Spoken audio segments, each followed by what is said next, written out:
Hello everyone, welcome back to my channel.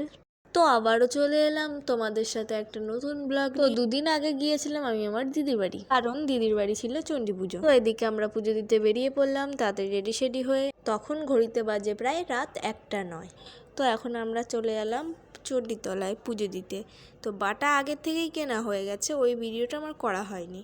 তো পৌঁছে গেলাম চণ্ডীতলায়। তো এদিকে প্রায় অনেক লোকই চলে এসেছিল পুজো দিতে। এরপর আমাদেরও পুজো দেওয়া হয়ে গেল। প্রথমে তো দেখেইছিলে দিদি বাড়ি থেকে 2টো পায়রা এনেছিল। তো এবার ওইগুলোকেই সিঁদুর দিয়ে পুজো করে ওইগুলোকে উড়িয়ে দেওয়া হবে। এরপর আমার দিদি 2টো পায়রাকেই উড়িয়ে দিল। এরপর আমরা চলে গিয়েছিলাম সামনের দিকের মন্দিরটায়, তার মানে মেন মন্দিরটায় যেখানে অরিজিনাল ঠাকুরটা আছে। কিন্তু এদিকে অনেক ভিড় হওয়ার কারণে আমি আর ভিতরে গিয়ে ছবি তুলতে পারলাম না। এরপর রওনা হলাম বাড়ির দিকে। ভিডিওটি ভালো লাগলে অবশ্যই লাইক কমেন্ট সাবস্ক্রাইব করো, এবং নেক্সট ভিডিওটি খুব তাড়াতাড়ি আসছে। বাই।